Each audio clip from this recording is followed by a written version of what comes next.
All good? Cool. So we've got a few questions lined up for you. Okay, I can't see anything.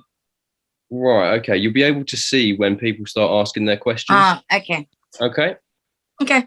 Firstly, if we start off with Jason Fletcher from View 360. Yep. G'day, Eb. How are you, mate? Been trying to chase down for a long time. Fantastic to see you. Congratulations on the fight. How are you feeling? Thank you. I'm feeling awesome. Pumped. Yeah, I know. I've seen you in the social media, mate. You're ready to go. So, yep.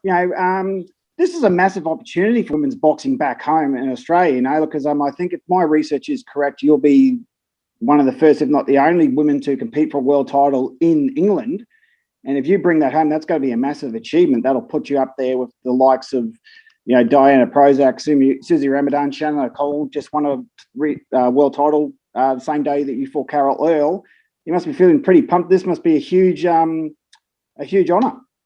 Yeah, definitely. Like some of these girls that you've just named, they were like pioneers in Oz boxing, and to be able to kind of follow that and do something as well, like in nowadays and in the current times is really cool. I'm excited, obviously being on Matchroom as well. All of it's just really amazing, and all the hard work and everything I've been putting in is just coming to fruition, and I'm excited to put Australian female boxing back on the map.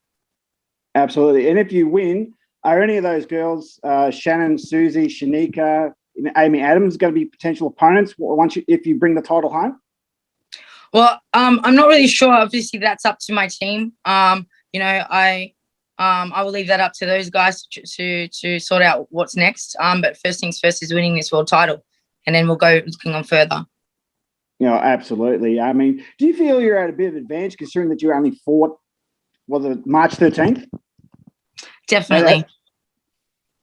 Yeah. I think it's an advantage, mainly because if I had the way I felt on March 13, that was rust. So if I had gone straight into this fight like that, it would have been very different. But having that, getting that, that ring rust out, even the nerves from a first fight in so long, now I'm just so relaxed. I'm ready to do it again. I can't wait to crack skulls. Yeah. Well, we can't wait to see you in the ring on Saturday. We've got our Aussie support behind you, Ebanie. Good on you, mate. And bring it home for the Aussie girls. You're welcome. Look forward to speaking to you again, mate. Yep, after when I win. Thanks, Jason. If we go to Jonathan Nagyoff from Pro Boxing Fans next, please. Hey, Ebanie, how you doing? Hey, I'm good, thanks. How are you, Jonathan? Very well, thanks. I'm interested to know sort of how, from your perspective, you've built your sort of social media following, because I feel like in the last year, a lot of people in the UK especially know a lot about you. I remember even at fight camp, people asking Shannon Courtenay questions about when she's going to fight you. Yeah. So from your perspective, how have you sort of built your profile? And for those, nowadays for fighters, how important do you think self-promotion is? Well, self-promotion is extremely important. I think it's important in every career, every job. To me, I knew I've been into boxing for a long time, and for me, boxing is a business. When you open a boxing, when you open a new business, a cafe or a restaurant or a air conditioning service, you need to promote yourself. You need to promote. I don't have a promoter, so who's going to do? Wait for a promoter to sign me to get my name out? No. So I thought I'm going to take initiative and use what I got, what we have these days, social media, to do what any normal business and person that's trying to build a business or build a brand, and get my name out there and push myself by doing hundreds of interviews during COVID, when what else was I going to do? You know what I mean? And also just being obviously active on Twitter. And I think it's just, my banter, I just don't hold back. I say what I want.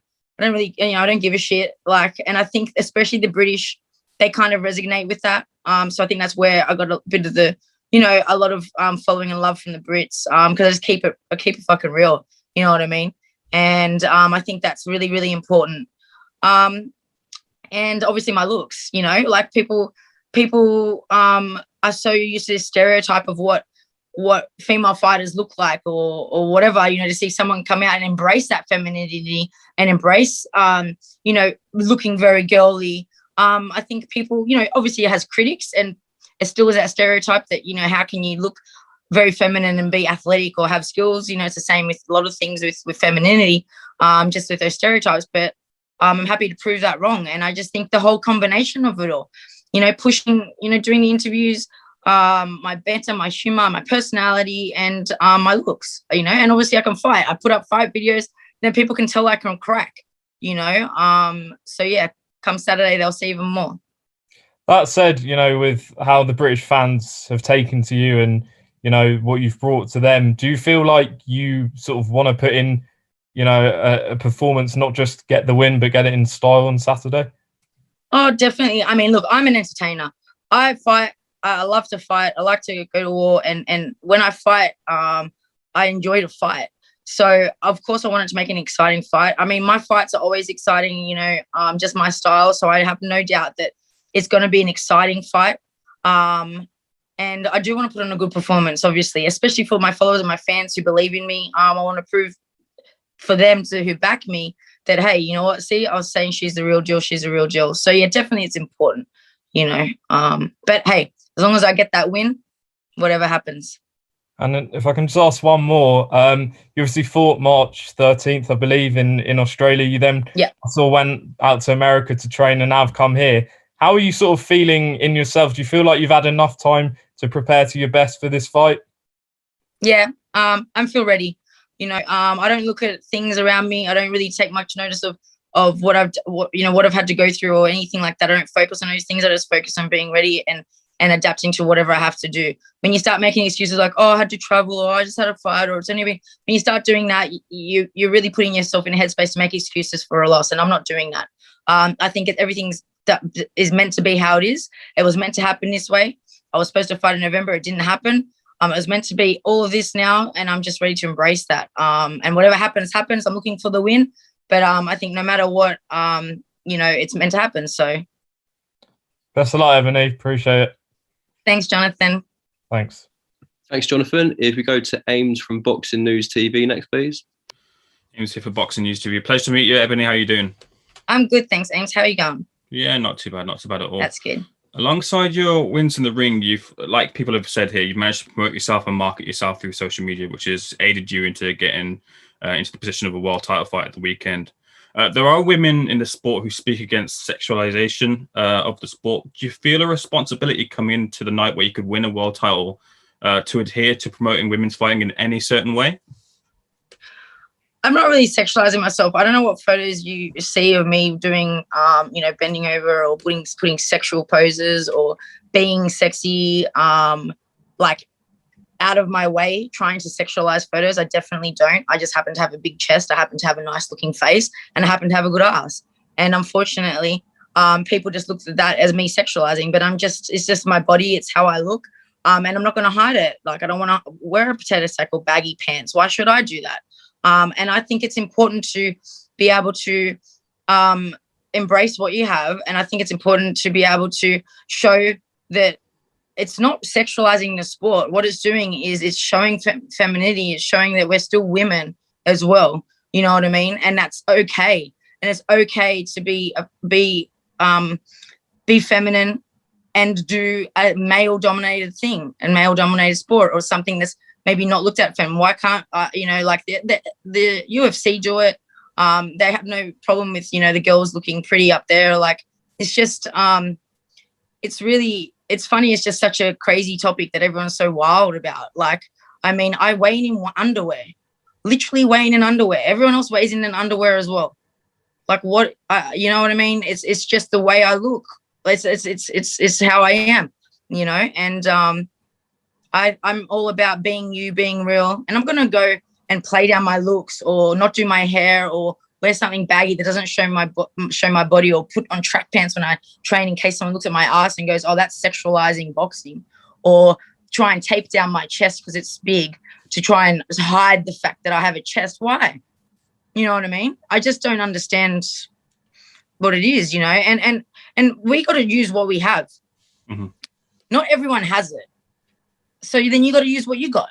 Go use what you got, whatever it may be. Do you know what I mean? But why should I not use everything that I have, including my personality, including my looks, including my skill and my intelligence that I have? Appreciate your response there. With that, then, would you advocate for more women in the sport or in the fight game in general to be promoting themselves much more than the way they are right now? Definitely. Don't be scared. I bet you there's so many women out there that are so scared to promote themselves in a way, in a feminine way, or feel sexy or feel comfortable putting up pretty photos or whatever because of this stigma of, oh, you shouldn't sexualize. Who cares? Who cares? Like, you be you. And if someone wants to sexualize that and turn that into something and they want to make that sex, that's up to them. That's not you. You know what I mean? And I just think that it shouldn't be a problem that you have to be sitting there thinking, oh, I better not post that or I better not do that because someone might judge me. Fuck, you know what I mean? I just think the judging, I think people should just be able to do whatever they want, promote themselves however they want, and feel comfortable in their own skin, doing their things without judgment. Fair enough. And final question to you. You've mentioned in other interviews about getting like a crazy amount of DMs from people asking you to knock out Shannon Courtenay because of an apparent dislike for her. Is that a sentiment that you share? As in something that I want to do? Do you dislike her? Oh, not really. I mean, I don't know her really to dislike her. She's obviously started with the comments. She started with the whole, again, saying if you want to go get naked somewhere else. And that's where, a lot of the banter comes from because she's calling me naked, but I'm weighing in lingerie, just, which is underwear, just like her, but she's labeling me naked, but I'm still wearing underwear. So that bothered me because I'm like, I'm thinking like, you do realize you weigh in the same amount of clothes as me. There's just a difference with how we look. So yeah, I there's not a real hate. It's just like, and especially coming from someone like her who has used her looks, you just have to take one quick look at her Instagram to see that she's all about posing and looking good as well. And someone that's obviously being judged as well because of her looks and getting places because of her looks, for her to throw it back on me and say, you're not taking it serious because I like to look good. Like, it doesn't make sense coming from her in particular. It's like, yeah. But hey. Appreciate your responses. All the best for the weekend, Ebanie. Thank you. Thanks, Ames. If we go to Steve from Boxing UK next, please. Hi, Ebanie. It's Steve from Boxing UK. Steve, mate. How you going? I'm all right. How are you? I'm good, thank you. Ebanie, in the previous call, Shannon's just said that winning the world title can't possibly mean as much to you as it does to her. Can you tell us why she's wrong? I don't know why she thinks it's more important to her. I mean, I've been grafting as well. Like, this is important to me. It's not just important for me. It's important for the message that I want to send as well. That, hey, you know what? You can be feminine and you can be this way and you can win world titles and you can box well. It's more than just about me for this as well. I didn't travel. I didn't fight just for 4 weeks ago. Travel across the road, give up my job, travel across the road, travel across the world to Philadelphia to finish off a camp, to then travel again to London because it doesn't mean anything to me. If it meant nothing to me, I would have just come straight to London after a 30-hour flight and just gone, fuck it, let's go for it. You know what I mean? But I'm making all these sacrifices, and I constantly make a lot of sacrifices. I'm not got no promoter like Shannon, you know what I mean, and have people doing things for me. Everything I do, I got to do for myself, and that's that hard work that will pay off once I win. Another thing you've said, and it's been touched on earlier, there's a lot of British fans are rooting for you this weekend. Yeah. Which is strange when you're fighting a British girl. Yeah. Why do you think that is? You know what? It's probably because, I keep it real. I'm not a drongo or a bell end, So I think that people just want to tune in because they like the realness, and people can give me much shit as they want about my the way I talk or the way I present myself. The fact is I'm real, and people can relate to that.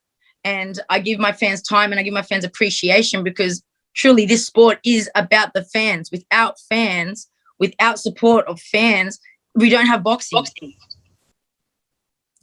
Last one, how's it going to go on Saturday? Oh, you know what? I honestly think that the fight, it's going to be obviously a grueling fight.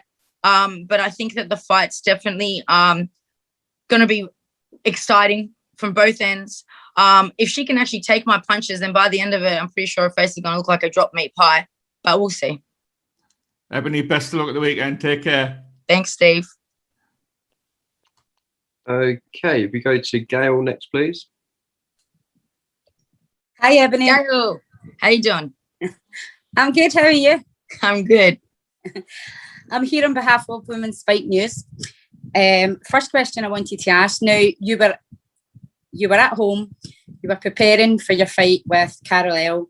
Yeah. You get the phone call saying that Rachel Ball can't take part in the fight, asking you to step in. What's going through your mind? I was like, wow, like I've got Carol L to get through, like, because it threw me off, obviously, because I'm prepping for Carol. And I mean, straight away, I was instantly like, yeah, like, fuck yeah, like, I'm not going to, like, there was no hesitation at all to take the fight, zero hesitation. But I had to really focus on Carol. I had to make sure that even though I had this fight and I was very confident in it, I had to make sure I stayed what was in front of me, because I did have to get through Carol first. So that was just, sometimes my mind will drift off, but I put like photos of Carol L around my house, like posters of her everywhere. So like, I'm just looking at her the whole time. And then obviously when the fight won and finished, I ripped her all off. And then that was full focus for Shannon Courtenay. And I think I was excited. I was like, hell yeah, like this is a fight that the fans want, you know. I think stylistically, the fight's going to be very exciting. So yeah, I mean, I was super pumped, but I had to calm down from getting excited about that and just focus on Carol.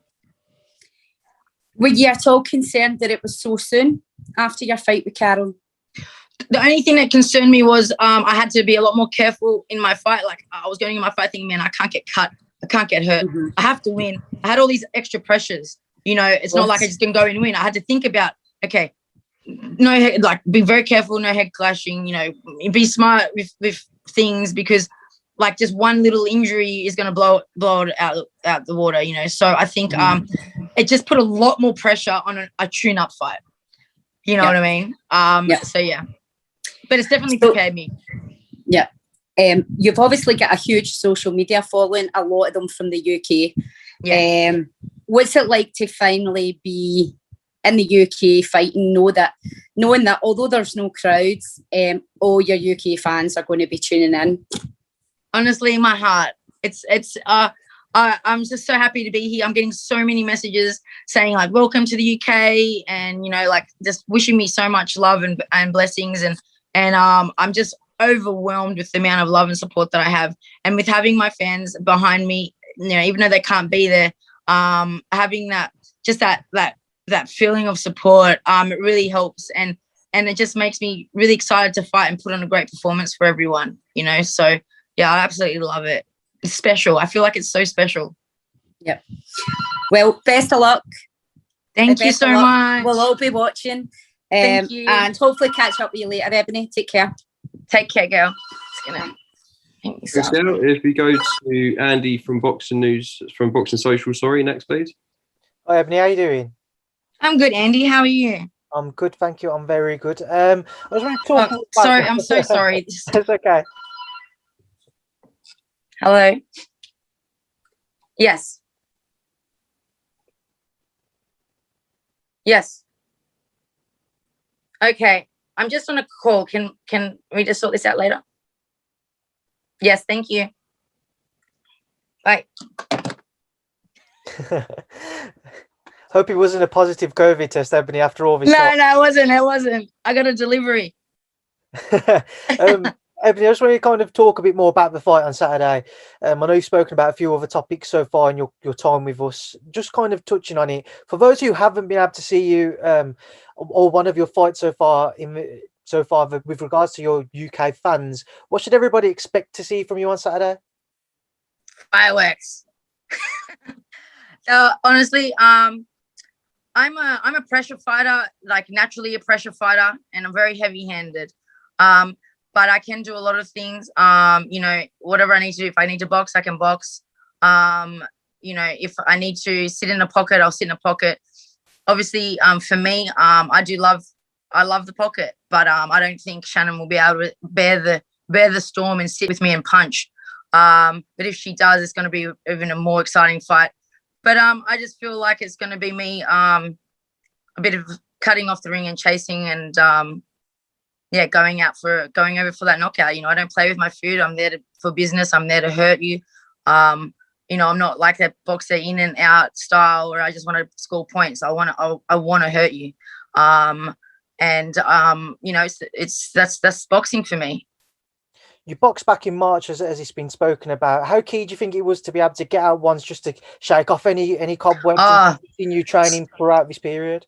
Man, that not just like obviously having the fight, but that particular fight, especially because I was against such a tough opponent. Like, she was so durable, and for me, because I hadn't gone past 6 rounds, and I only done 6 rounds once. Before that, I was like, I've only had a couple of rounds of fights.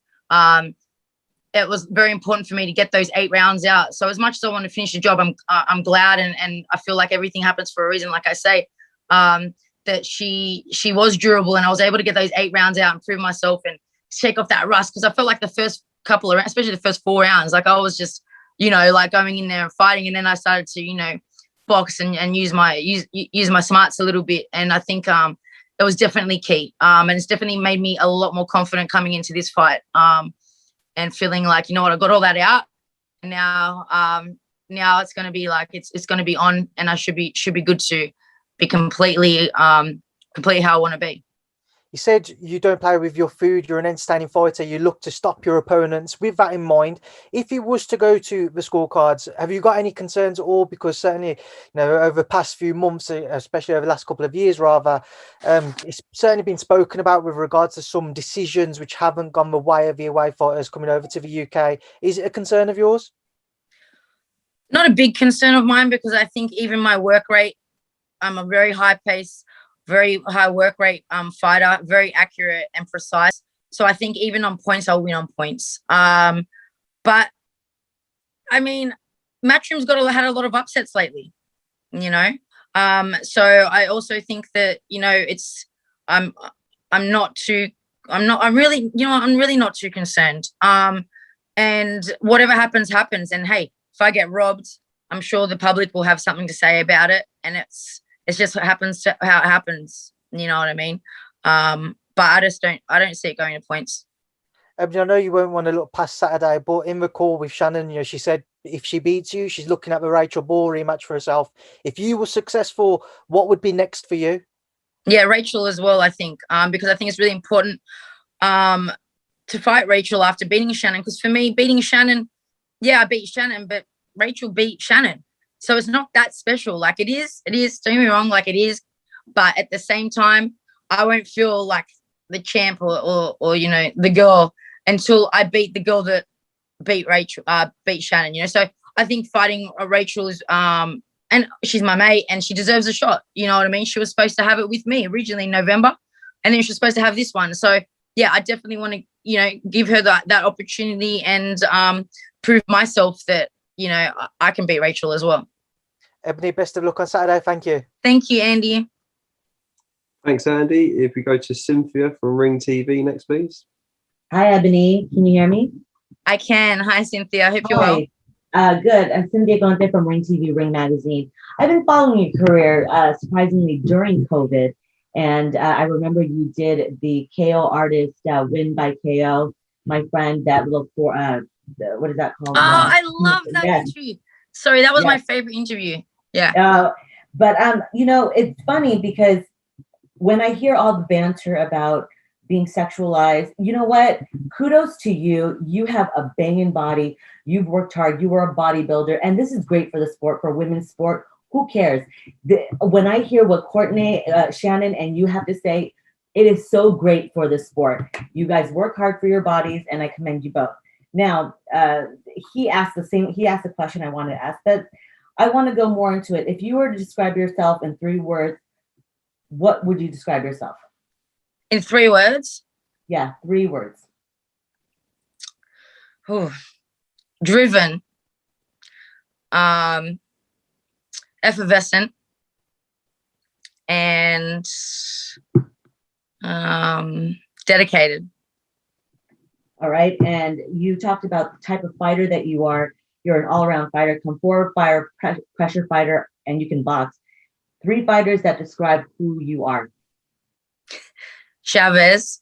I love to cut in. I know I study him. I go in. I do think I'm very similar to Mexican style. I get, I training out in America, and everyone that sees me spar and sees me trains always says, well, she's like a little Mexican in the pocket. So I'd say that probably like the Salvador Sanchez, he could do a bit of everything. So box in and box out, and maybe Triple G or Canelo. Oh, interesting. You'll right, see. now for women's boxing, it is on the rise, and it's unfortunate that some people use the sexuality as a crutch. But where do you see women's boxing going from here on out? I just don't see what's the point. I don't see the problem with it. Like, it's not about sexualizing. It's just about being, showing femininity to a male-dominated sport, which I don't think is an issue. I see women's boxing just getting more and more better and bigger with, the big fighters that we have, the big names that we already have, and us that are coming through, and people like me who are going against the grain and are showing different sides to women's boxing, and that it's not just all the same, and it's something, there's more to it, and there's a diversity of women. We're not all the same. I think boxing is very important to have characters. The men have it. It's how it's an entertainment business. And I think that women should embrace their personalities and their characters a little bit more, and enjoy the ride. I think that is what gets people interested. What gets people interested in boxing or sport in general, anything, is the story. You know what I mean? And engaging with fans and showing who you are helps with all of that. And lastly, 2 minutes versus 3 minute rounds. You're the one in the ring. Yes. Yeah. Look, I honestly think that 3 minutes rounds will bring more knockouts, because so many times I feel like my opponents have been saved by the bell at 2 minutes. So I do think that 3 minutes will probably get you more knockouts, but I also think that I'm not going to be doing 3 minutes unless my pay starts going up, because we're going to get paid pretty much the same as what we get paid now, more for more work. So yeah, it has to kind of go 2 and 2. I do believe in commercial value though, but we're still well below. All right, and quick prediction: Taylor versus Natasha Jones. Oh, it's so hard. You know what? I'd love to see Tash win that. That'd be amazing. But I think Katie Taylor will edge that. But I think it'll be a very good fight. Very, very, very good fight. All right. Well, best of luck to you this Saturday, and be safe in the ring. Thanks, Cynthia. Thank you. Thanks, Cynthia. If you go to Dona Corby next, please. Hey, Ebony. I was asking Conor Benn earlier, because he's been training a little bit with Darren Till. Is a transition over to the cage something at any point you might be interested in fighting mixed martial arts? Oh no, zero interest in MMA. I don't even watch it. Yeah, I don't. But I get asked this, and my answer is I would probably transition to bare knuckle boxing before I did MMA. It appears that pay wise, bare knuckle is pretty much the place to be for women, isn't it? Yeah, it's definitely where the money's at. But I don't really fight for money. You know what I mean? I've got my goals that I've set in boxing, and once I've done that, then I would probably do the transition. What does boxing need to do now to catch up with where MMA is in terms of the women's side of the sport? More promotion, more accepting. It's still a very man's sport. You know what I mean? And I think that embracing women and our femininity and promoting us in all kinds of ways and telling our stories and getting, I feel like America needs to get on board. I feel like America's lagging a little bit when it comes to female boxing promotion. I feel like when they jump on board a bit more seriously, and not just because they think they have to, but like genuinely, like Eddie Hearn has. When we have big promoters like Top Rank and Oscar De La Hoya really genuinely pushing women's boxing, Showtime, PBC don't even have female fighters. When we start seeing that in America, I think that's going to really help. Because at the moment, I feel like it's just Eddie.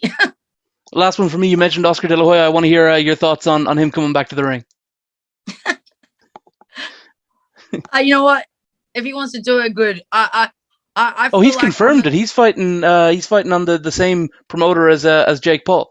Yeah, I mean, look, like I said, if you want to do, everyone should be able to do whatever they want to do, and I'm happy for him. That's what he wants to do. I mean, I feel like as a fighter, it'd be very, very hard to give it up. It really would be. So hats off to him if they're going to come back and have a fight, and that's what they feel like they want to do, and they're going to do it. I'd love, it'd be good to see him in there again, and God bless it, they don't hurt each other. But hey, if you want to do it, you only live once. Thank you very much for your time.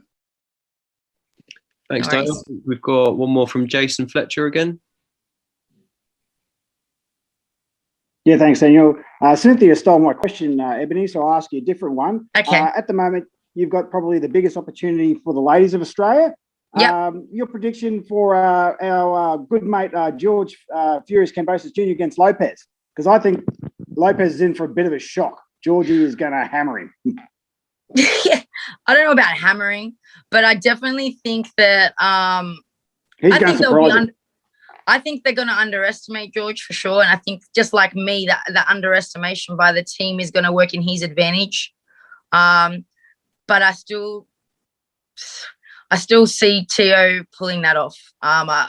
If George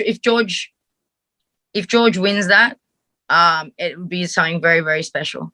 And I wish him all the best. But if my genuine prediction is, I think that Teofimo takes that.